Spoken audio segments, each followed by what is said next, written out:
It cost nothing. No fee to buy a stock, no fee to sell one, no minimum amount to open an account. You can start with $5. The app is bright and cheerful and completely totally free. And it made the two young men who built it billionaires.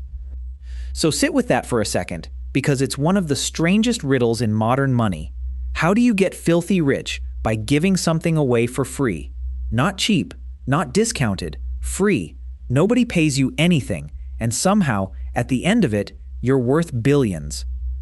The answer is one of the cleverest and one of the most uncomfortable tricks in all of finance. And once you understand it, I promise you will never look at a free app the same way again. This is World's Richest, so stay with me, because this is the story of Robinhood, the app that promised to take from the rich and give to the poor, and how, along the way, it made its own founders enormously rich, forced the entire Wall Street establishment to bend, and then, on one unforgettable day, turned on the very people it was built to help. Let's start with the two men who built it. Their names are Vlad Tenev and Baiju Bhatt, and they were not born on Wall Street. They met as physics students at Stanford University, two clever young men fascinated by numbers and systems. Tenev was an immigrant, born in Bulgaria, who had come to America as a child. Neither of them was a banker's son. They were outsiders.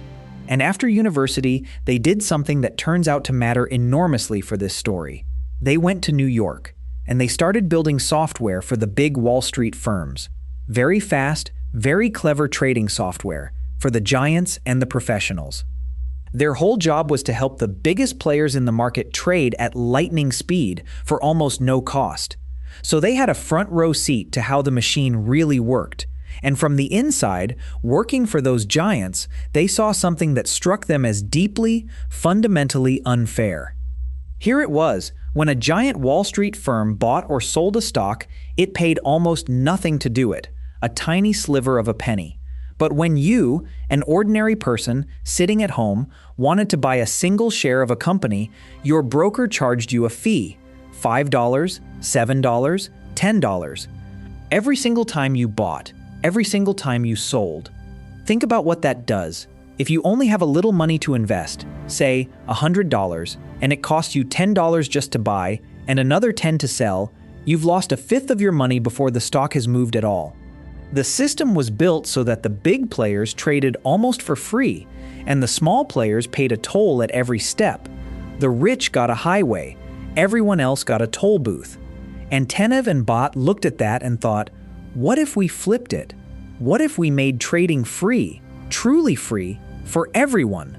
What if the ordinary person got the same deal as the giants? So they built an app, and they gave it a name that told you exactly what they thought they were doing: Robinhood, after the old English folk hero, the outlaw who robbed from the rich to give to the poor. It's a bold name to choose. It tells the whole world, before you've done a single thing, that you are the good guy, fighting for the little people against the powerful.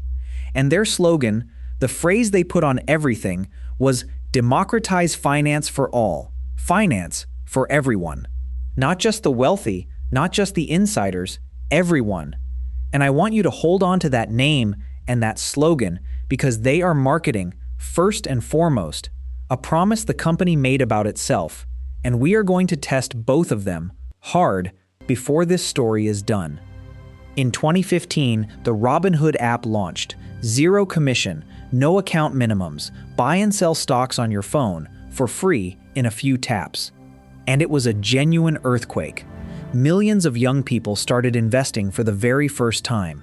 People who had never owned a single share in their lives. People who had always found the old world of stockbrokers stuffy and expensive and a little intimidating. Now they could buy a piece of a company they loved, right there on their phones, in a few taps, for free. A whole generation that Wall Street had ignored suddenly had a way in. It was easy, it was free, and, crucially, it felt like a game. That was the genius of it, and later, as you'll see, part of the danger of it too. Robinhood didn't feel like a bank. It felt like an app you'd play on the bus. And people loved it for that. And the old giants of the industry, The big, established brokers who had been comfortably charging their $5 and $10 a trade for decades? They watched, at first with amusement, and then with real alarm as their customers started drifting away to this free little app. And then, in October of 2019, the dam broke. One after another, within days of each other, the huge old brokerages surrendered. Schwab, E-Trade, Fidelity, all of them.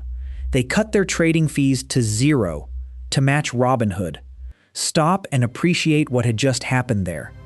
A small startup, less than 10 years old, run by two former students, had forced the entire American stock trading industry to surrender, to give up billions of dollars a year in fees, to make trading free for everybody forever.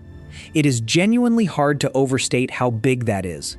For 100 years, that toll on the ordinary investor had just been a fact of life, like gravity, and these two took it to zero. People started calling it the Robinhood effect, and whatever comes next in this story, and a lot is coming, that part is real, and it genuinely changed the world for the better. Millions of ordinary people can now invest a little money without being quietly nibbled to death by fees, and that is in large part because of these two men. So let's give credit where credit is honestly due before we start pulling back the curtain. But now, wait. Because now we have to come back to our riddle, the one that runs underneath this whole story. If it's free, truly, completely free, no commission, no fee, nothing, then how on earth does Robinhood make any money at all? How did it pay its staff and its costs? How did it make its two founders billionaires? Understand this next part carefully, because it is the beating heart of the entire episode. It is the trick. When you tap the buy button on that lovely free app, your order does not go straight to the stock market the way you probably imagine. Instead, Robinhood takes your order and hundreds of thousands of little orders just like it from all its users, and it sells them. It sells the right to handle your trades to giant professional trading firms on Wall Street. And those firms pay Robinhood very handsomely for that steady river of ordinary people's orders. It has a name, this practice. It's called payment for order flow. And at its peak, it was where roughly 80% of Robinhood's money came from. 80%. So this was not some small side hustle. This was the business. The trading was just the bait. The orders were the catch. Why would a Wall Street firm pay so much for the orders of ordinary people? Here's the simple version. When millions of small, everyday traders are all buying and selling, a clever professional firm sitting in the middle of all that activity can make a tiny profit on each and every trade. A fraction of a cent times billions of trades adds up to a fortune.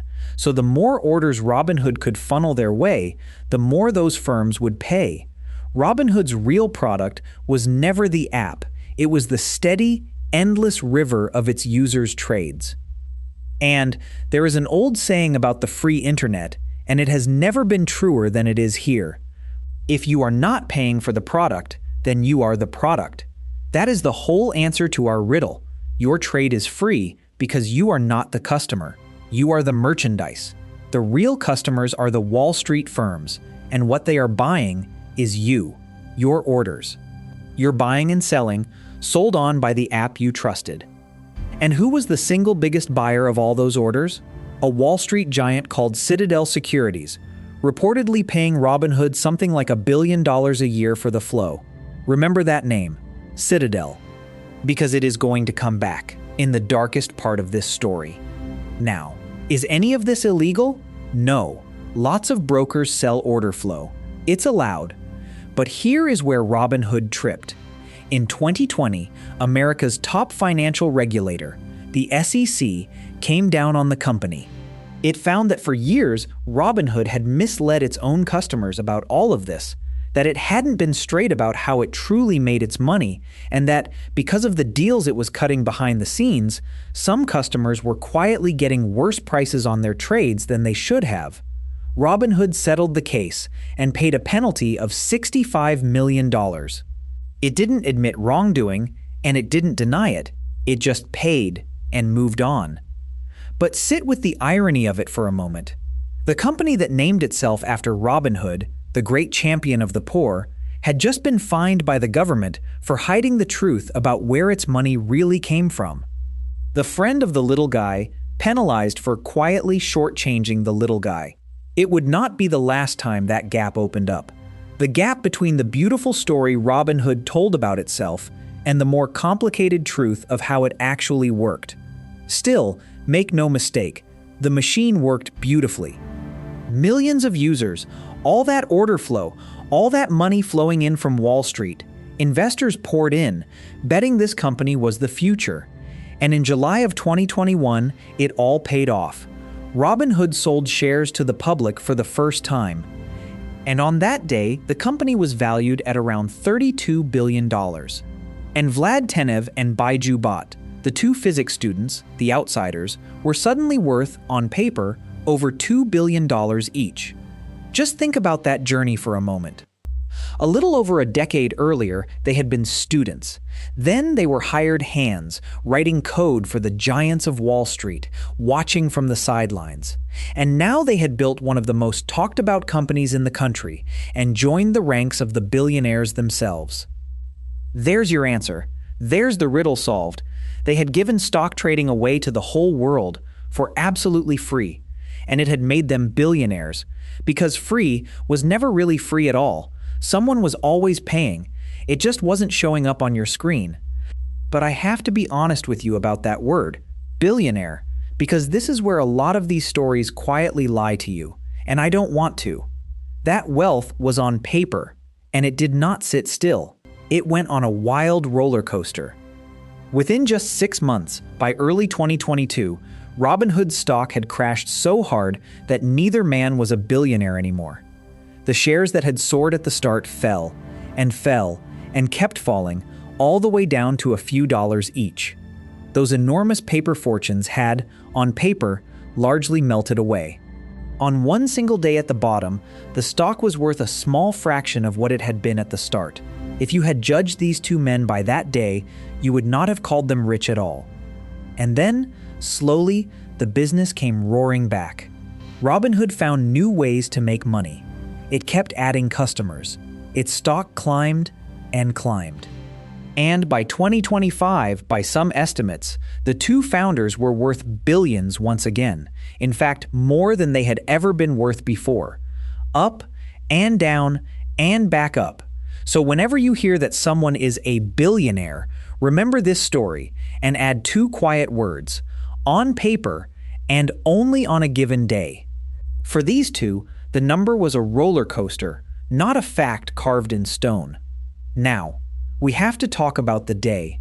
The single day when the app called Robinhood looked to millions of its own users exactly like the villain it was named to fight. Let me set the scene. It's January of 2021, and something genuinely wild is happening in the stock market. A huge crowd of small, ordinary investors had found each other on the internet. Regular people, many of them on Robinhood. They gathered on message boards, cracking jokes, egging each other on, shouting, "To the moon!" And they had noticed something. Some giant Wall Street hedge funds had placed an enormous bet that one struggling old company, the video game store GameStop, was going to fail. So the crowd decided to do something audacious and a little bit beautiful. They all bought GameStop stock, together, in their millions. Not because they thought it was a brilliant investment, but to make a point and to stick it to the giants. And they drove the price up and up and up. It went from a few dollars to hundreds, and as the price rose, those giant hedge funds who had bet against the company began to lose staggering amounts of money, billions of dollars. The little guys, banded together on their phones, were blowing a hole in Wall Street. For one glorious, dizzy moment, it looked like the impossible was happening. The little guys, the ordinary people on their phones, were beating the mighty hedge funds of Wall Street at their own game. It was the exact David and Goliath story Robinhood claimed to stand for. This was the dream, coming true, right there on everyone's screens. And then, on the 28th of January, Robinhood switched off the buy button. On GameStop and a handful of other stocks, users suddenly found they could still sell what they owned, but they could no longer buy any more. The one app that had promised to democratize finance, that had named itself for the friend of the poor, had, at the single most important moment, stopped ordinary people from buying the stock they wanted. The anger was volcanic. Users felt utterly betrayed. It looked, for all the world, like Robinhood had rigged the game at the exact instant the little guy was winning. So why did they do it? And here I have to give you two answers, the one that is proven fact and the one that is a serious accusation but has never been proven, and keeping them apart matters. Here is the fact. Behind the scenes, at around 4 a.m, Robinhood had received a terrifying demand. The financial plumbing that settles all these trades, a middleman called a clearinghouse, looked at the frenzy of buying and, to cover the enormous risk of it all, demanded that Robinhood put up billions of dollars in collateral. Something like $3.5 billion. And Robinhood only had a few $100 million on hand.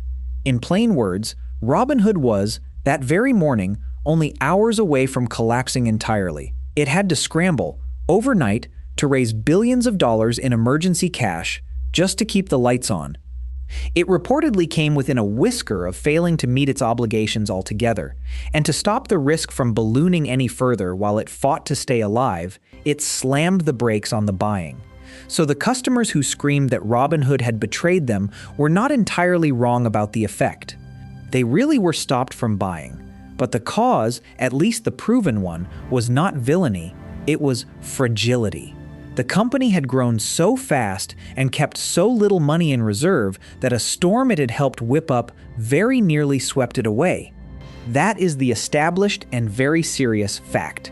Now here is the accusation, the darker story that millions of Robinhood's users believed, and many still believe today. Remember Citadel, the Wall Street giant paying Robinhood all that money for its order flow? Well, Citadel was also involved in propping up one of the very hedge funds that was hemorrhaging money on GameStop, and so a suspicion caught fire that Robinhood had shut off the buy button not to save itself, but to protect its powerful Wall Street paymasters, at the expense of its own little guy users. I have to be careful and fair here, because that is a grave accusation, and it has never been proven.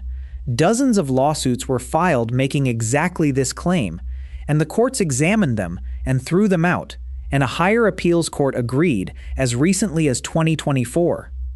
What the investigations did find was simpler, and in its own way just as damning. Not a grand conspiracy, but a company that had grown too big, too fast, on the backs of small investors, and simply hadn't kept enough money in the bank to survive the storm when it came. Vlad Tenev was hauled in front of the United States Congress to explain himself for hours in front of the whole watching country.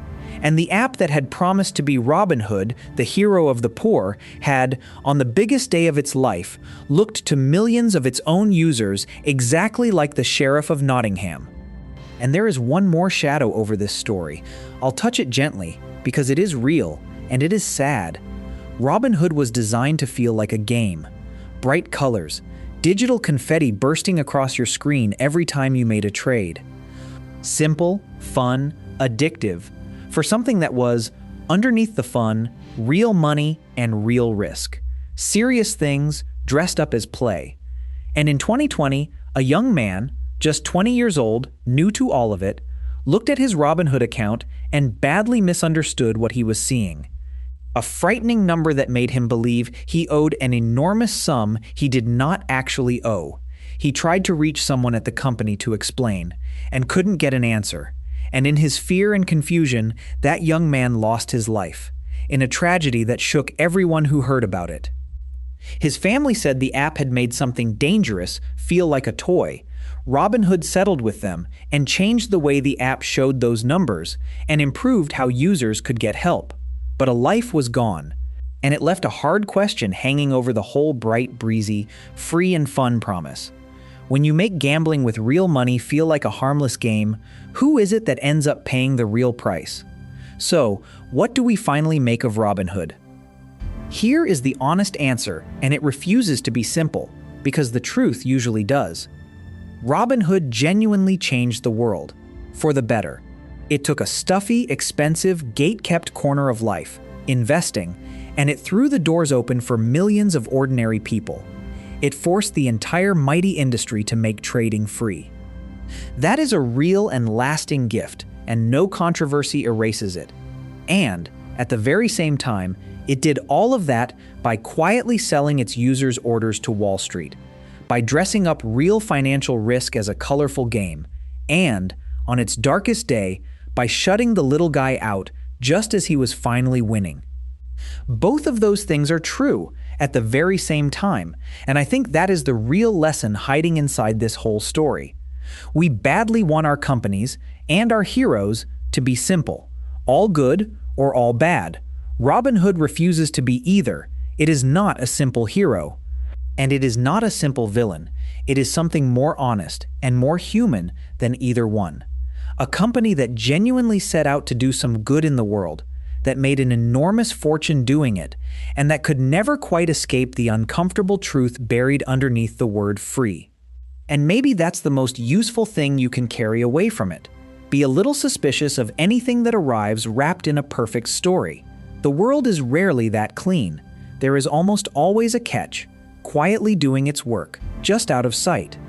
As for the two founders, Vlad Tenev still runs the company, which today is bigger and richer than it has ever been, moving into new corners of finance and drawing in tens of millions of customers. And Baiju Bhatt, the other physics student, did something wonderfully strange with his share of the fortune.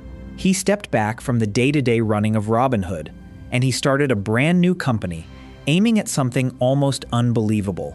The idea is to gather solar power up in space, using satellites, and beam that clean energy all the way down to the Earth. Think about the shape of that. The young man who had spent a decade helping ordinary people buy and sell shares on their phones, now reaching, quite literally, for the sun.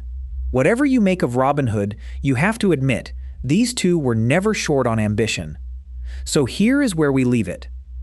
The next time you open one of those bright, free trading apps, and there are many of them now, all free, all thanks in no small part to Robinhood, and you tap a button to buy a share of something, and it costs you nothing at all, I want you to remember the trick at the heart of this story. Remember that free is almost never truly free. That somewhere, quietly, out of sight, your order is being sold to someone far bigger than you. Now, that is not automatically an evil thing. It is how a great many useful, free services in the modern world actually survive. But you deserve to know it's happening. You deserve to understand the deal you are really in, so that you go in with your eyes open, instead of believing in a word, free, that was never quite telling you the whole truth. Because that is the deepest lesson of the whole Robinhood story. The most important part of any deal is often the part nobody is showing you. Two young men gave stock trading away to the entire world for nothing, and it made them billionaires. Not by magic, and not, in the end, by robbing the rich to feed the poor, but because they understood earlier and better than almost anyone the single oldest rule of the modern world. If you're not paying for it, then you are what's being sold. We'll see you with another one very soon.